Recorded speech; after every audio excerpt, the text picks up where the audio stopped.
United States. Here, millions of tons of equipment have been handled. Here, millions of Americans have boarded transports to be carried overseas. The speed with which these vessels are loaded is felt on the battlefronts thousands of miles away.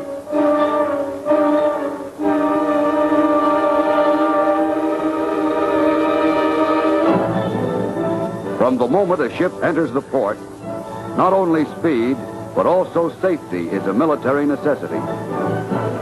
And of all the vessels guarded and protected, none receives greater care and more attention than the troop transport. For material can be replaced. Human life cannot.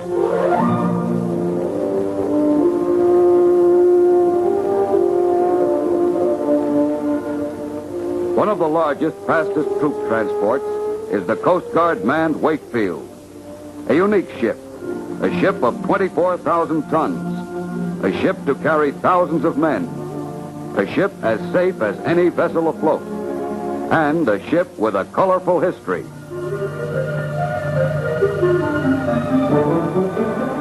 Just returned from overseas, the Wakefield is preparing for another voyage. There's not much time for shore leave, and before she sails, she must be clean and seaworthy. She will take 20,000 bags of mail aboard. 1 million pounds of letters will reach our men overseas in record time, for the Wakefield is a speedy traveler. Before the troops are loaded, Army and Coast Guard transportation officers, who know every inch of available space aboard, face the complicated and exacting chore of quartering thousands of soldier passengers. The loading of troops is systematic and fast. The men come aboard at the rate of 1,200 an hour. Each man has a card directing him to his bunk, which he is not allowed to leave until sailing time.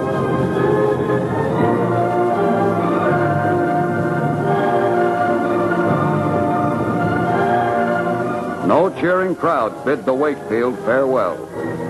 The departure of any vessel in wartime is a closely guarded secret.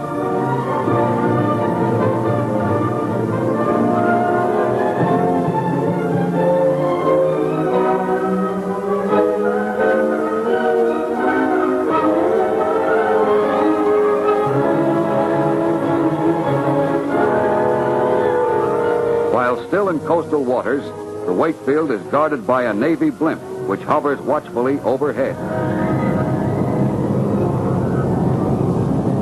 But when the blimp has to turn back, she's on her own, alone, without escort.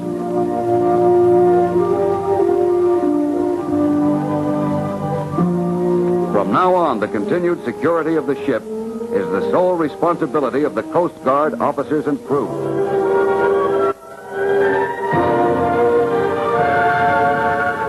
To avoid enemy raiders, the ship follows an irregular zigzag course at high speed.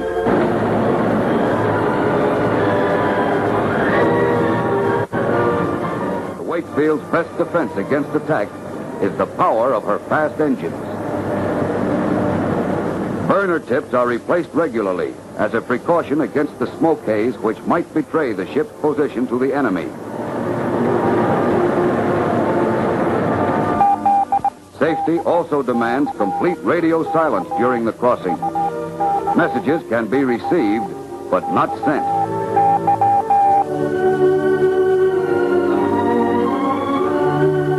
There's not much room for the soldiers aboard. Every inch of space is utilized for just one purpose, carrying the maximum number of troops. But the Wakefield is one of the few fortunate ships where such privileges as smoking below decks are made possible by exceptional fireproofing and ventilating systems. While on most other transports only salt water is available for washing, the Wakefield can produce 90,000 gallons of fresh water daily, more than enough for every man aboard. On all the crossings of the Wakefield, a spirit of cooperation and comradeship has sprung up between the Army passengers and the Coast Guard officers and crew. On dozens of passages through the dangerous waters of the Atlantic, the ship has never been attacked by submarine or plane. Nevertheless, As a precaution and for training, early every morning, general quarters is sounded.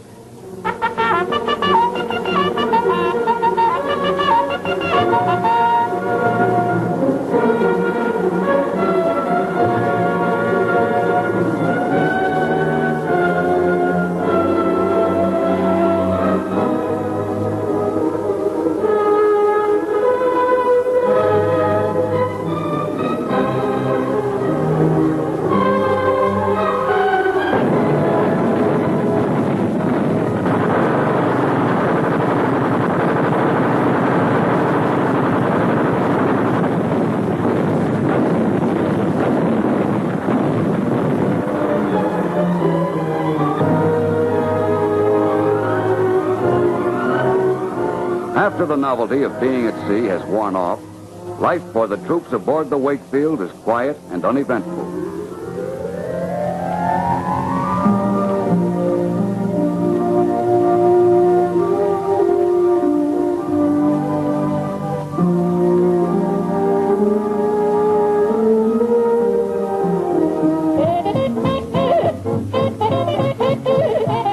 Weather permitting, Coast Guardsmen get together to relieve the monotony for their Army passengers. The musicians, many of them former members of popular bands, are part of the regular crew and play in addition to their normal shipboard duties.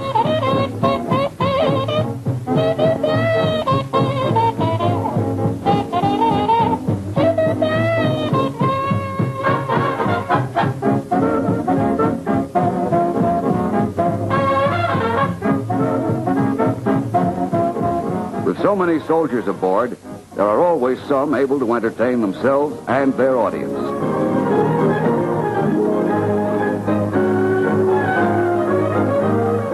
But there's a job ahead, and to keep in physical trim is compulsory for everyone. The cooking necessary for so many thousands of hungry men is done on an enormous scale. From the 2,500 loaves of bread which are eaten daily to the hundreds of pounds of butter, everything is in huge quantities. But KP duty for the soldier aboard ship is no pleasanter than it was ashore.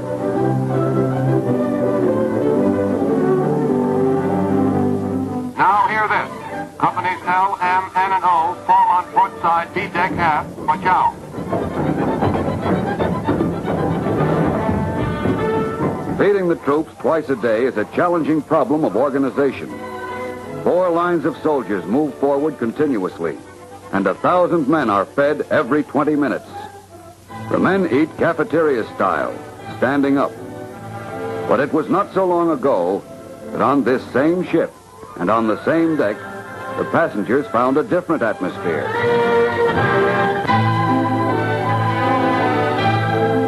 It was the atmosphere of a ship designed for leisure and comfort, where the passengers had all the carefree relaxation of peacetime travel. For the troop transport Wakefield was then the luxury liner Manhattan, whose colorful history began long before this war.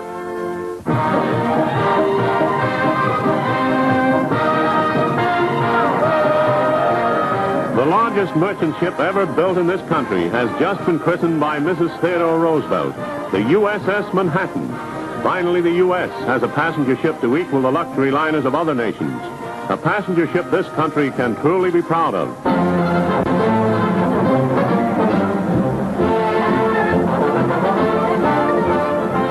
The Manhattan leaves on her maiden voyage. Thousands of people have come to bid her Godspeed on her first trip across the ocean to Ireland, England, France, and Germany. The pride of America's merchant marine is on her way.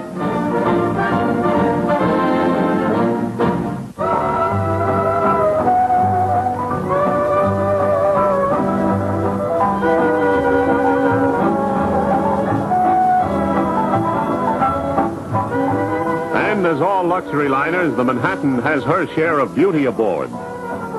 Traveling celebrities have become regular passengers aboard the ship. Babe Ruth, King of SWAT, arrives. Jimmy Walker returns from his long stay in Europe. Wrong way Douglas Corrigan makes a triumphant entry.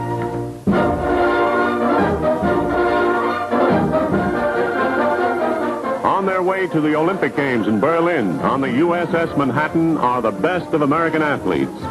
On deck, Glenn Cunningham and Jesse Owens anticipate stiff competition in this greatest of all sports events. Disembarking in Hamburg, they're cordially received by German officials.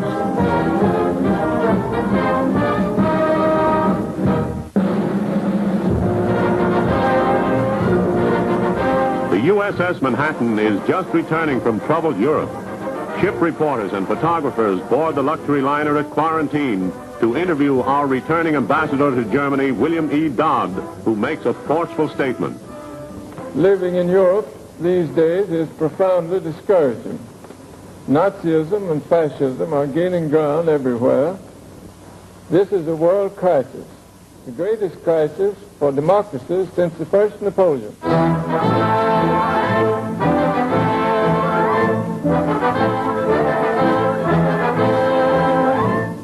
Germany at war with England and France, and thousands of Americans caught by surprise by the hostilities jam the decks of the USS Manhattan, returning from a Europe aflame.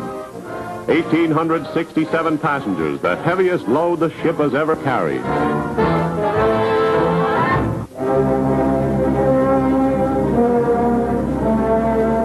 The greatest ship on the smallest reef in recent maritime history. Barred from Europe by the Neutrality Act, the liner Manhattan runs afoul a sandbar off the Florida coast en route to California. The Coast Guard has saved all aboard, but the giant is helpless, and her officers believe she'll be hung up here for weeks.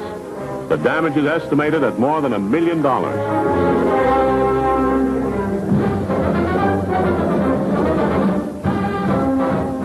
The famous steamship Manhattan is a luxury liner no longer. Fresh out of dry dock, where she underwent repairs and conversion, the Navy has taken over the vessel and given the command to the Coast Guard. She's a troop ship now with a new name. The Manhattan has become the Wakefield. And here she arrives in New York with thousands of troops from her first maneuvers.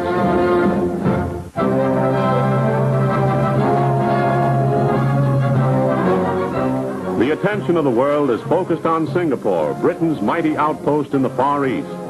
Here, the American troop transport Wakefield is unloading troops when a formation of Japanese planes attack the harbor.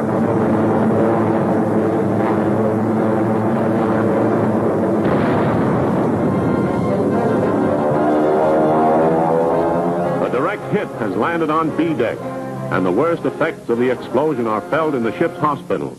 9 Americans injured, 5 killed.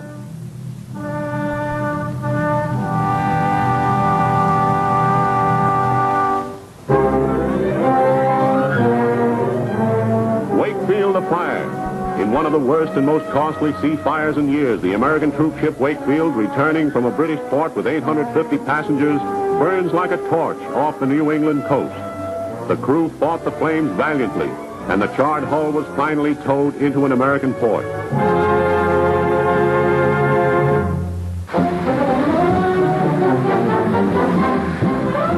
Hats off to American shipyard workers. 18 months ago, the troop ship Wakefield was burned out from bilges to mast. Today, she's almost ready for service again. But she's a different lady now. The promenade deck has been removed, portholes closed. All fittings and equipment have been installed with one function in mind, the transport of troops. The sum of the experience of 100 fires has gone into her rebuilding. Bulkheads, paint, decks, everything is non-combustible. Here's one ship hard to set afire even with a blowtorch. Watertight compartments make the Wakefield almost unsinkable. A triumph of shipbuilding ingenuity, and soon she'll be at sea again.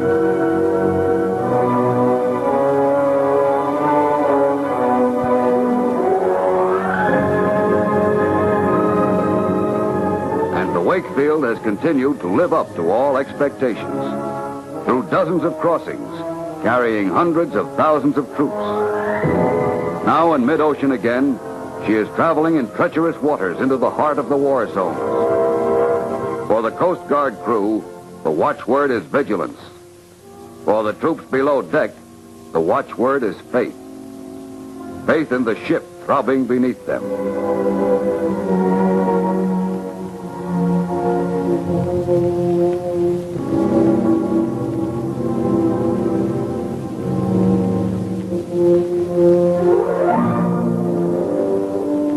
great transport pushes on, and vigilance increases as the ship enters the last lap of the journey.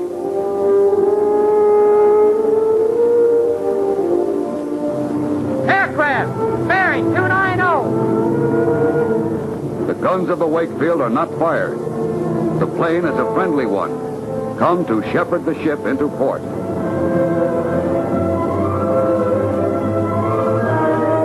Land at last. Solid, immovable land. Land that doesn't pitch or toss or roll. For the troops aboard, the voyage is almost over, and the tension of combat approaches.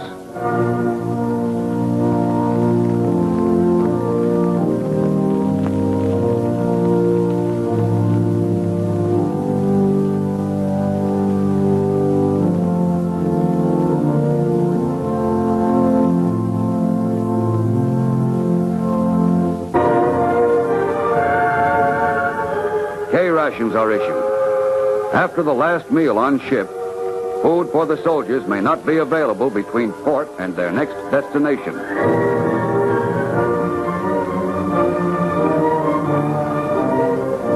Tradition calls for the Coast Guard skipper to speak to the GIs he has transported across. Attention, all Army personnel. Men, that's land in sight, and we're coming to the end of the trip. For many of you, it's been the first time on deep water. For all of you, I trust it's been pleasant. Soon you men will be doing a big job fighting on land. A fight you'll win, I'm sure. And soon I hope the Wakefield has the privilege of carrying you back home. Good luck, men, and may God be with you.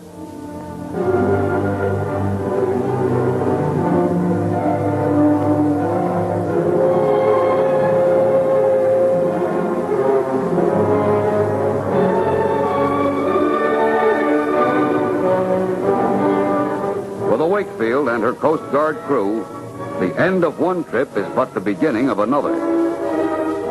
Once again, the quartering of men must be carefully planned. Once again, every available inch of space must be charted for use.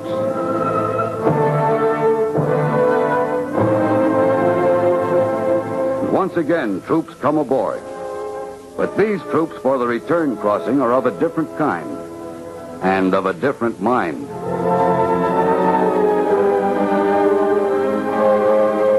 These prisoners were captured by Americans, perhaps by soldiers the Wakefield had taken overseas a few months before. Yet to the officers and men of the ship, they are just troops, to be checked in, quartered, and cared for. The agreement protecting prisoners of war applies at sea as on land. Whatever the personal attitude of the Coast Guardsmen, the Nazi captives are given everything guaranteed them by international law. No more, no less.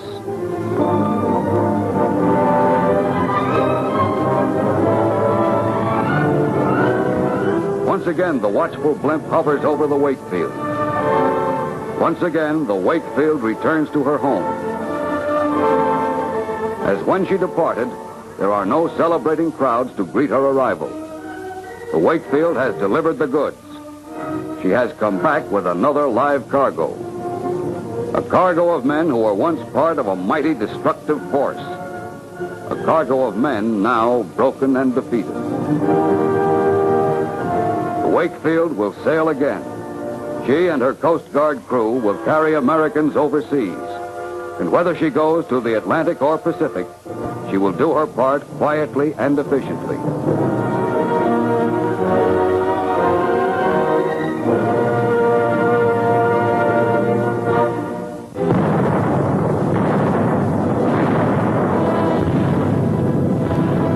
In this war, your war, our war, the Wakefield is just one of the thousands of American ships which carry the war to the enemy.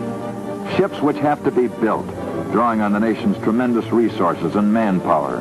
Ships which have to be manned. Ships to carry the armies of American soldiers to the battlefront and transport the millions of tons of supplies to back up those fighting men. Supplies that your war bonds buy.